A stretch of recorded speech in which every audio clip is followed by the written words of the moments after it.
My final thought before this game, what is Leonard Fournette's legacy? I know that's kind of a big picture question, but nationally, that's what's being talked about, especially when he came up short against Alabama. He never had a big game against the Crimson Tide. He's got cover 2 defense right there, and he thinks that he can exploit it. So let's go ahead and roll the tape.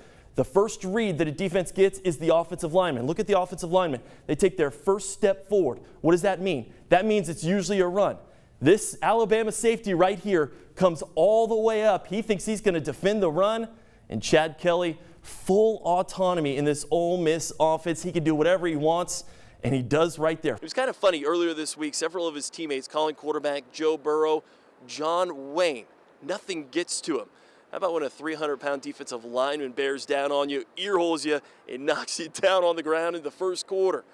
And Joe Burrow, I guess just like at a country and western, got back up, dusted his hat off, and got back to work to the tune of 394 yards, your offensive MVP. That is very important because into the fourth quarter, you could have ended it right there. That would have been a spot foul inside the 10, first and goal for the Saints, and they could have wrapped this one up. 2001 was the release of a New Orleans rapper and his one-hit wonder, Choppa Style. If you come down to a game in the Superdome, that is what you're going to hear on repeat. Trust me. I'm not sure if that's Drew Brees' favorite song, but they do play it in the locker room there for the Saints after a big win. You take a minimal loss, basically, to get a conference game and an important one. Remember, this is the rivalry game. This is the crossover game for LSU and Florida.